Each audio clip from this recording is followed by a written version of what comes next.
खबर का रुख करेंगे। लखनऊ से बड़ी खबर मिल रही है। भ्रष्टाचार में लिप्त 2 पीसीएस अफसर निलंबित। जौनपुर के मुख्य राजस्व अधिकारी हुए निलंबित। गणेश प्रसाद पर वित्तीय अनियमितताओं का लगा है आरोप। बिजनौर के एसडीएम आदेश सिंह सागर भी सस्पेंड। एसडीएम पर जमीन का हिस्सा लेकर पैसे वसूलने का भी लगा है आरोप। तो बड़ी खबर आपको बता रहे हैं, जहां पर 2 पीसीएस पर गंभीर आरोप भी लगे और इस दौरान बिजनौर के एसडीएम आदेश सिंह सागर भी सस्पेंड किए गए हैं। एसडीएम पर जमीन का हिस्सा लेकर पैसे वसूलने का भी आरोप लगा है। साथ ही भ्रष्टाचार में लिप्त 2 पीसीएस अफसरों को निलंबित भी कर दिया गया है। लखनऊ से बड़ी खबर है। और प्रदीप आनंद श्रीवास्तव हमारे साथ जुड़ गए हैं। प्रदीप जी, क्या कुछ जानकारी मिल रही है, किस तरह की कार्रवाई की गई है? देखिए विशाल, योगी आदित्यनाथ ने अपने पहले कार्यकाल में यह स्पष्ट कर दिया था कि कोई भी भ्रष्टाचार उत्तर प्रदेश के एडमिनिस्ट्रेशन में नहीं चलेगी और कहीं न कहीं से तमाम शिकायतें मिल रही थी इन लोगों की और इस पे जब ये बातें जांच में सामने आई, फिर उसके बाद जो है एडमिनिस्ट्रेशन ने ये फैसला लिया और इनको निलंबित किया गया है। आगे और भी ऐसे तमाम अधिकारी हैं जो रडार पे हैं, जो आम जनमानस से फीस तो मोटी वसूल लेते हैं, लेकिन उनका काम भी नहीं होता और वो आम जनमानस इधर उधर धक्के खाते हुए फिरते हैं। ऐसे लोगों को ठीक करने के लिए ही एडमिनिस्ट्रेशन ने जो है ये फैसला लिया है और उम्मीद है कि अभी दशहरे के बाद एक लिस्ट बनने वाली है जिसमें इस तरह के जो भ्रष्टाचारी अफसर होंगे उनके ऊपर सरकार खुद शिकंजा कसेगी और ऐसे लोगों को जो प्रभार है उस प्रभार से दूर करते हुए मुख्यालय से संबद्ध किया जाएगा।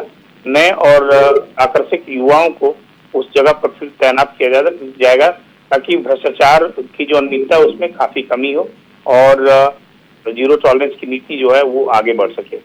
लेकिन इन दोनों पीसीएस पर किस तरह के आरोप भी लगे थे भ्रष्टाचार के? देखिए भ्रष्टाचार के जो इनके ऊपर आरोप थे, एक तो जमीन के बदले जो है इन्होंने मोटे पैसे की बात की थी। इसके अलावा जो है कमीशनबाजी का खेल इन लोगों का चल रहा था। ठेके पट्टी में जो है कमीशन, जो ग्रामीण विकास से जुड़ी हुई वस्तुएं हैं उनमें कमीशन, तमाम तरह के जो है ये खेल रहे थे और जांच में ये सारी चीजें सामने आई। उसके बाद फिर ये एक्शन लिया गया। यानी कि मुख्यमंत्री एक्टिव मोड में नजर आ रहे हैं। उन्होंने दिखा दिया है कि किसी भी तरह का भ्रष्टाचार बर्दाश्त नहीं किया जाएगा। बिल्कुल कह सकते विधायक, क्योंकि देखिए पीछे भी हमने देखा कि करीब 1 महीना पहले, करीब एक सप्ताह में 12 से 13 ऐसे पीसेस थे जिनको निलंबित और सस्पेंड किया गया था जी। बावजूद उसके जो अन्य लोग थे, जो भ्रष्टाचारी किस्म के लोग थे, वो नहीं सुधरे और कहीं ना कहीं से उसका खामियाजा उनको भुगतना पड़ रहा है। सबसे बड़ी बात है कि उनके प्रमोशन में अगर इस तरह से वो निलंबित होते हैं तो अगर उनका प्रमोशन कभी होता है तो प्रमोशन में काफी दिक्कतें होंगी, तमाम तरह की कठिनाइयों का सामना करना होगा और एक जो दाग लगेगा कि भ्रष्टाचारी थे वो एक अलग मामला है। तो योगी आदित्यनाथ ने शुरू में ही कह दिया था कि उत्तर प्रदेश में भ्रष्टाचार की कोई जगह नहीं है, जीरो टॉलरेंस की नीति पे काम हो रहा है और यही रीजन है कि इन जो ये अधिकारी इन लोगों पर शिकंजा कस रहा है। जी बिल्कुल प्रदीप, बहुत बहुत शुक्रिया आपका तमाम जानकारी साझा करने के लिए।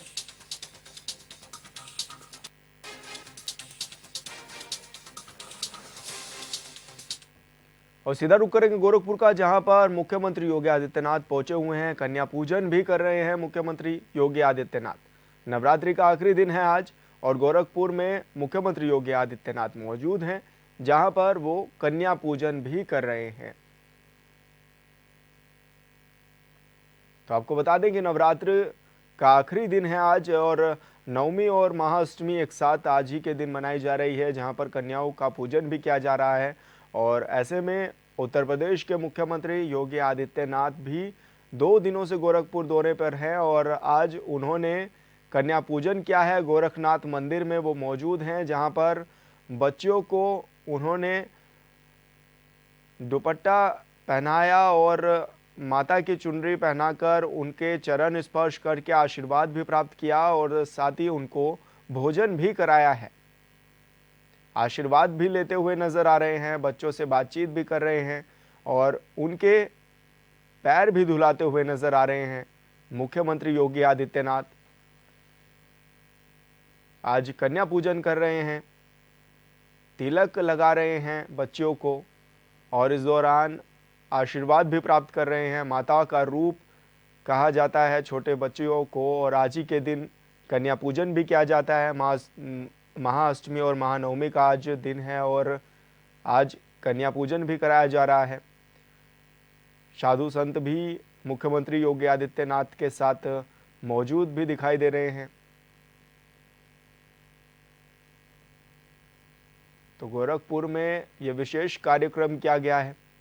इस दौरान सुंदर उपहार भी भेंट कर रहे हैं मुख्यमंत्री योगी आदित्यनाथ बच्चियों को, और एक एक कर बच्ची उनके पास पहुंच भी रही है, जिनके सबसे पहले वो चरण धुला रहे हैं, उसके बाद तिलक लगा रहे हैं, फिर भोजन सामग्री भी उनको वितरित कर रहे हैं। गोरखनाथ मंदिर की ये तस्वीरें हैं जहां पर मुख्यमंत्री योगी आदित्यनाथ पहुंचे हुए हैं। आज उनके कार्यक्रम का दूसरा दिन भी है ये।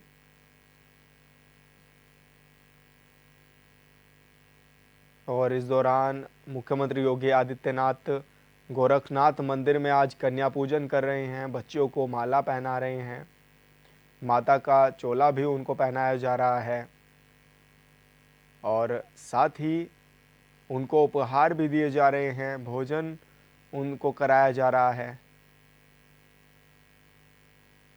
बड़े प्यार से बच्चों से बातचीत भी कर रहे हैं। तो तस्वीरों के माध्यम से साफ तौर पर देखा जा सकता है कि मुख्यमंत्री योगी आदित्यनाथ किस तरह से कन्या पूजन कर रहे हैं।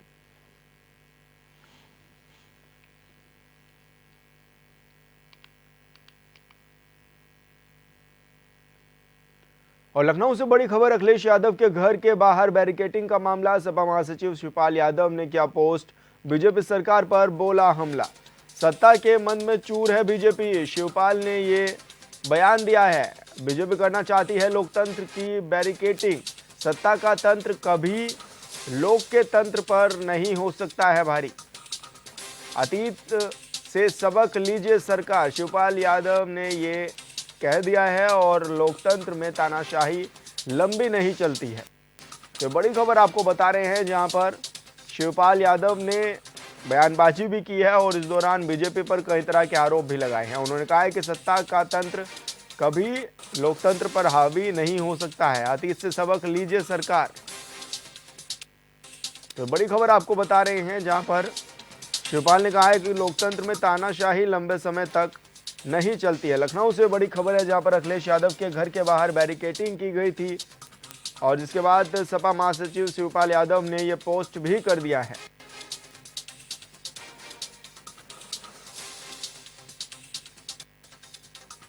तो बड़ी खबर आपको बता रहे हैं जहां पर सत्ता के मद में चूर है बीजेपी, ऐसा कहा गया है शिवपाल यादव की तरफ से। और प्रतापगढ़ से बड़ी खबर, पटाखा व्यापारी के घर भीषण विस्फोटक हादसे में एक व्यक्ति की भी मौत, 2 घायलों को मेडिकल कॉलेज में कराया गया है भर्ती। दीपावली पर्व को देखते हुए घर में डंप किए थे पटाखे। नगर कोतवाली के जीरिया मऊ का ये पूरा मामला बताया जा रहा है जहां पर घर के अंदर पटाखे रखे गए थे और ऐसे में बड़ा विस्फोट हो गया है और साथ ही घायल को अस्पताल में भी भर्ती कराया गया है जहां पर उसका उपचार भी जारी है। तो भीषण विस्फोटक ये सामग्री थी और इस दौरान विस्फोट भी हो गया है। हादसे में एक व्यक्ति की मौत भी बताई जा रही है, जबकि अन्य व्यक्ति जो घायल हैं उनका अस्पताल में इलाज भी जारी है। दीपावली के त्यौहार को देखते हुए घर में पटाखे रखे गए थे और इस दौरान बड़ा धमाका भी हो गया है।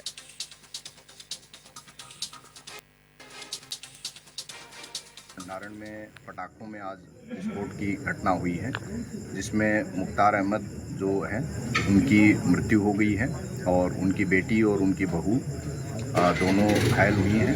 दोनों घायलों को उपचार के लिए तुरंत हॉस्पिटल भेजा गया है और बेहतर उपचार के लिए उनको SRN मेडिकल कॉलेज प्रयागराज भेजा गया है। दोनों घायलों की स्थिति चिकित्सकों द्वारा स्थिर बताई गई है और उनका बेहतर उपचार सुनिश्चित किया जा रहा है।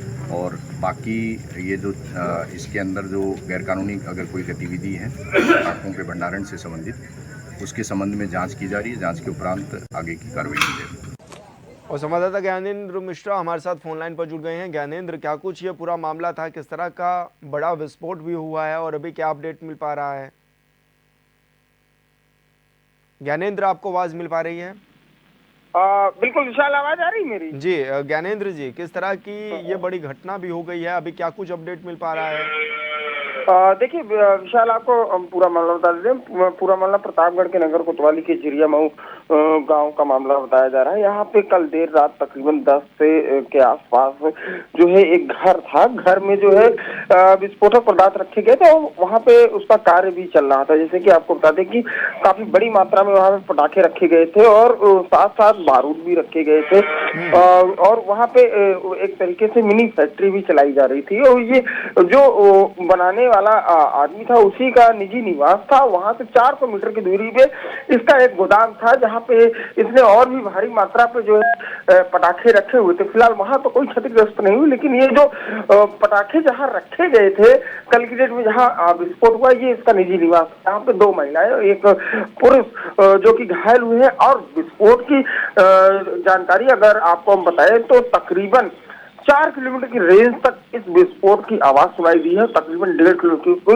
मैं विशाल, मैं आपको खुद बता दूं कि जहां से ये विस्फोट हुआ, मेरा निजी निवास वहां से मात्र 1 किलोमीटर पे है और मेरे आवाज तक ये विस्फोट की आवाजें आई हैं। कुछ टुकड़े पहुंचे हैं।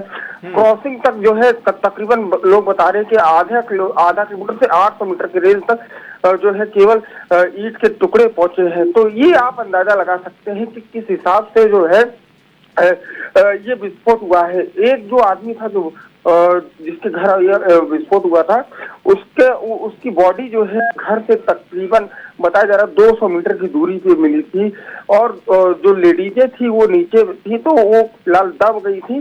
फिलहाल अभी उनकी स्थिति स्टेबल बताई जा रही है। एक की हालत जो है काफी गंभीर है। आज जो है पुलिस देर रात तक वहां पे कार्य में लगी रही और जो है पूरा मलबा हटाने का काम किया गया। बल्कि आसपास के घरों में ये बताया जा रहा है कि क्रैक हो चुका है, दरारें आ चुकी हैं।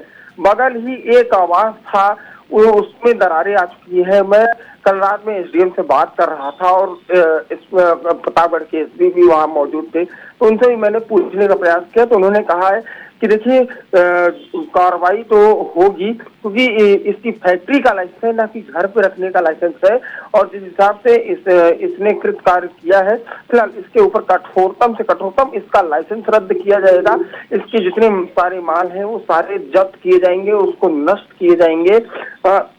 और फिलहाल जो घायल हैं उनके उपचार चल रहे हैं। जिनके घर क्रैश हुए हैं, जिनके घर में दरारें पड़ी हैं, उनको मुआवजा भी प्रशासन की ओर से मिलेगा। लेकिन फिर से सवाल निशान खड़ा होता है कि अगर ये पटाखा विक्रेता था तो पुलिस आखिर पहले से ही इन लोगों को क्यों अलर्टनेस नहीं की, क्यों उनके घर तक जांच नहीं की? इसके पहले जो कप्तान थे वो उनका सख्त निर्देश था, अगर कोई पटाखा विक्रेता है तो उसकी फैक्ट्री के अलावा उसके घर को भी चेक किया जाएगा। क्या वो अपने घर पे तो कार्य नहीं कर रहा?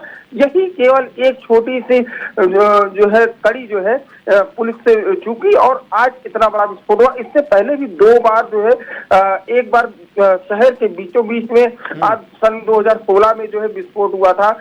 उसमें शहर के बीचों बीच में जो है पटाखे का गोदाम बनाया गया, इसमें आग लगी थी। और आज से 2 साल पहले एक पटाखा के गोदाम में आग लगी थी, वो भी काफी दूर तक आवाज। तो ये एक सवाल निशान अब फिर से पुलिस के ऊपर घूमने लगा है। विशाल, बिल्कुल ज्ञानेंद्र, बहुत बहुत शुक्रिया आपका तमाम जानकारी साझा करने के लिए। और बरेली से बड़ी खबर, आजीवन कारावास की सजा काट रहा बंदी जेल से हुआ फरार। सेंट्रल जेल से फरार हुआ है बंदी हरपाल। जेल से कृषि फार्म पर करने गया था काम और हत्या के मामले में सजा काट रहा था हरपाल। पुलिस ने हरपाल का फोटो भी सोशल मीडिया पर जारी कर दिया है। इज्जतनगर थाना क्षेत्र में स्थित सेंट्रल जेल, तो ये बड़ी खबर आपको बता रहे हैं, जहां पर जो हरपाल नाम का कैदी है वो फरार हो गया है जेल से। इज्जतनगर थाना क्षेत्र में ये जेल स्थित है जहां से कैदी फरार हो गया है। आजीवन कारावास की सजा काट रहा था बंदी और इस दौरान वो जेल से फरार हो गया है।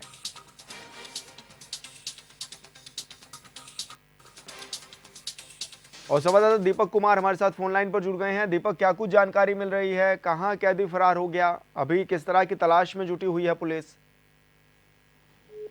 मैं आपको बता दूं ये जो जी दीपक, लगता है संपर्क दीपक से टूट गया है। दोबारा उनसे जुड़ने की कोशिश करेंगे। तो आपको बता दें कि ये आजीवन कारावास की सजा काट रहा था। हरपाल नाम का कैदी था ये, जो कि जेल से फरार हो गया है।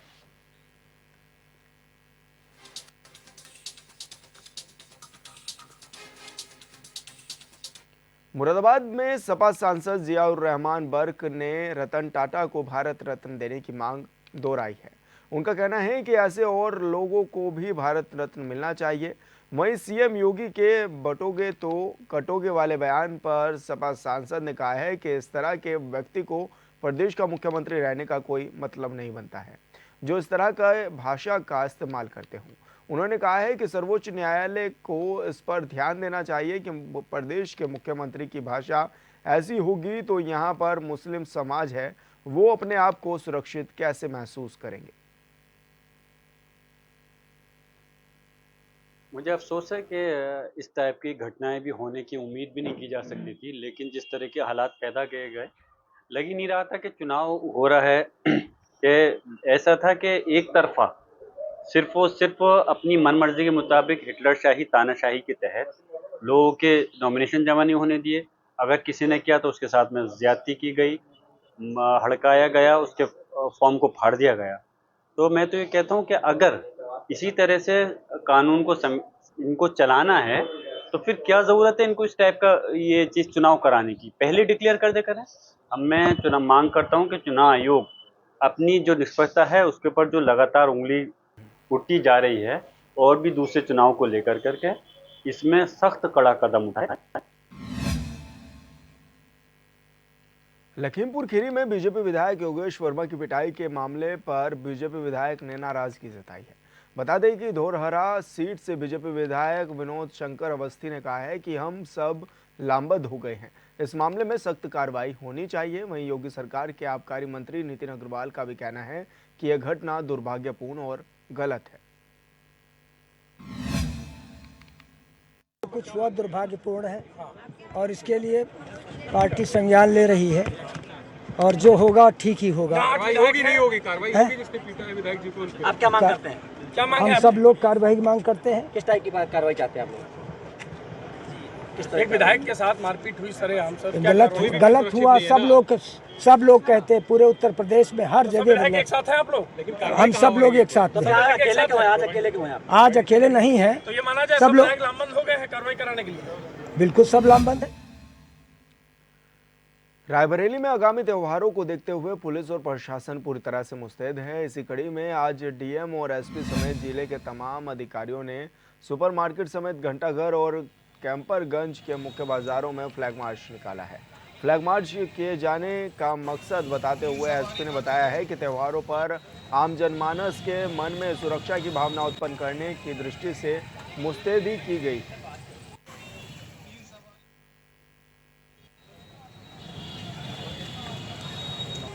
जनमानस में विश्वास पैदा करने के लिए फ्लैग मार्च किया जा रहा है पुलिस और प्रशासन की टीम के द्वारा। और यहाँ पर जो मौजूद जो दुकानदार हैं, जो ज्वेलर्स हैं और अन्य व्यक्ति हैं, उन सब लोगों से बातचीत की जा रही है कि किसी तरीके की कोई समस्या त्योहारों में उन्हें हो ना हो, इस तरीके की बातें की जा रही हैं उनसे। किसी प्रकार का अभी त्यौहार को लेकर कोई घटना है, दुर्घटना की कोई संभावना नजर नहीं आ रही है। पूर्ण रूप से शांति व्यवस्था।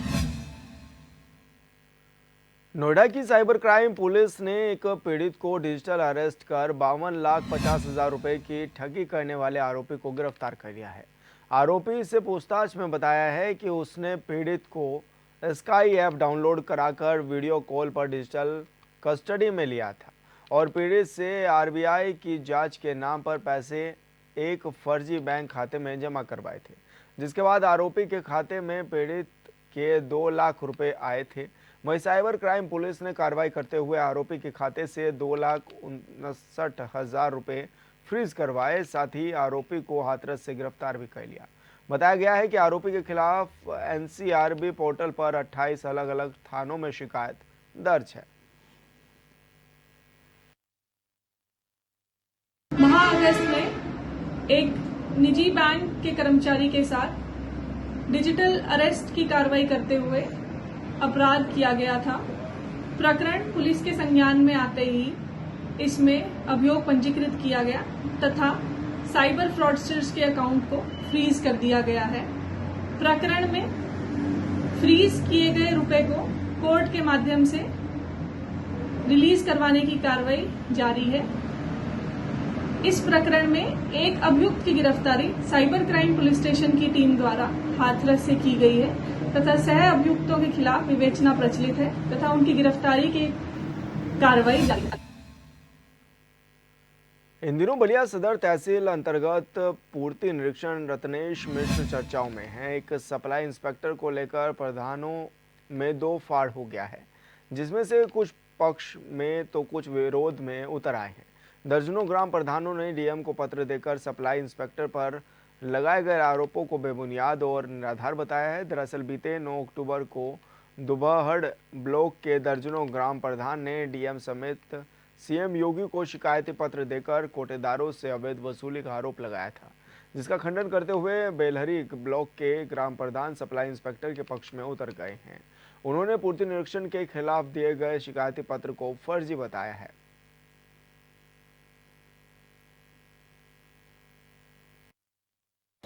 कल एक वीडियो हम लोग शाम को देखे, जिसमें जो हमारे यहाँ के पूर्ति निरीक्षक हैं रत्नेश मिश्रा, उनके बारे में कुछ लोग आकर के यहाँ डीएम साहब को पत्र दिए हैं कि वो अनियमितता कर रहे हैं, कोटेदारों से पैसा ले रहे हैं।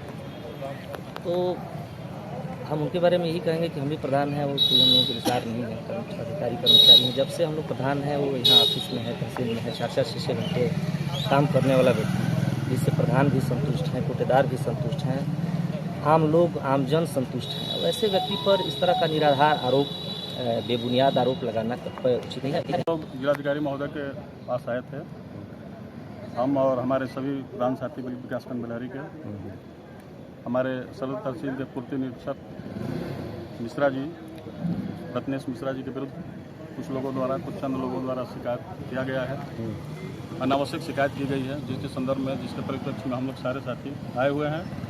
हम लोगों ने जिलाधिकारी को यह ज्ञापन दिया है कि रत्नेश मिश्रा जी जब से यहाँ बलिया में कार्यरत हैं, प्रतिदिन अपने ऑफिस में समय से बैठते हैं और किसी का भी, सबका काम सही तरीके से करते हैं। कोई भी आ जाए, उनको किसी को लौटाना नहीं है।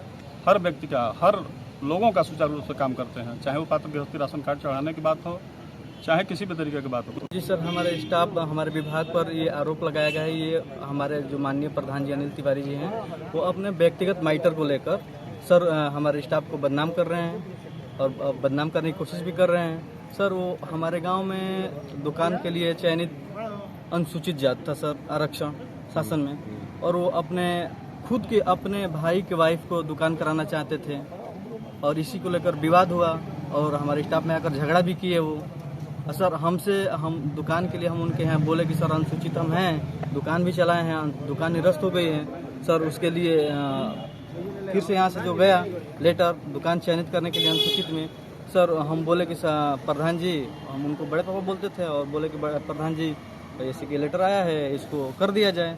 उसके लिए बोले कि नहीं, हम तुमको नहीं करेंगे, ऐसे ऐसे हम अपने नाम से दुकान करा ले रहे हैं, तुम वितरण करना। मैंने बोला कि नहीं, अनुसूचित है तो आप कैसे करा सकते हैं? बोले कि नहीं, हम करा लेंगे। शामली के थाना भवन क्षेत्र के गांव हसनपुर लोहारी में बैंक लूटने वाले गिरोह की पुलिस के साथ मुठभेड़ हो गई है। इस दौरान गोली लगने से गिरोह के एक सदस्य घायल हो गया। मौके पर पुलिस ने अन्य 3 आरोपियों को भी गिरफ्तार कर लिया है, जिनके कब्जे से भारी संख्या में अवैध हथियार और नकदी समेत सोने के आभूषण भी बरामद किए गए हैं। बताया गया है कि आरोपी उत्तर प्रदेश और उत्तराखंड के कई जिलों में लूट की वारदात को अंजाम दे चुके हैं। शामली का माल है। थाना भवन में जो पीएनबी में एटीएम में घटना कारित करने का प्रयास किया था, उसको स्वीकार किया है। इसके अतिरिक्त इनके द्वारा जो है देहरादून में और हरिद्वार में भी इस तरह की घटना करने का प्रयास किया गया था। देहरादून में इन्होंने SBI के ATM में भी इसी तरह का कृत्य किया था। इन पर लगभग आधा दर्जन अभियोग हैं और इस संबंध में सारे तथ्य संकलित किए जा रहे हैं। पूरी पुलिस टीम को इनके संवर्धन व मनोबल को बढ़ाने हेतु 25,000 रुपये नगद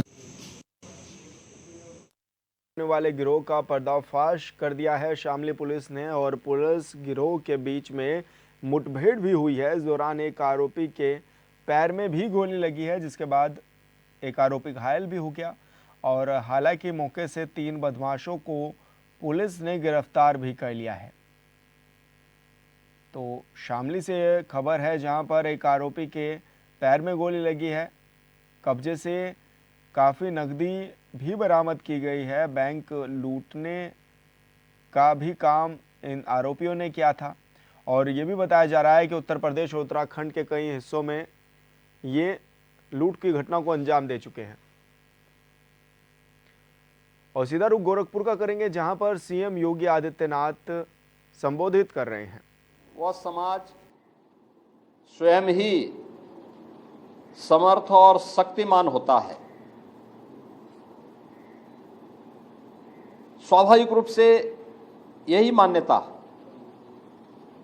जो हमारे सनातन धर्म की मान्यता रही है कि यत्र नारेस्तु पूज्यन्ते रमन्ते तत्र देवता, यानी जहाँ नारी की पूजा होती है वहाँ पर स्वयं दैवीय शक्तियाँ विराजमान होकर के उन मनोकामनाओं की पूर्ति करने में सहभागी बनते हैं, सहयोगी बनते हैं।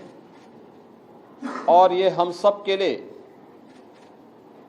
यह एक गौरव का क्षण है जब हम शारदीय नवरात्रि की 9वीं तिथि में 8 दिनों के अनुष्ठान के उपरांत आज कुंवारी कन्याओं के पूजन के कार्यक्रम के साथ यहाँ गोरक्षपीठ के साथ में जुड़ रहे हैं।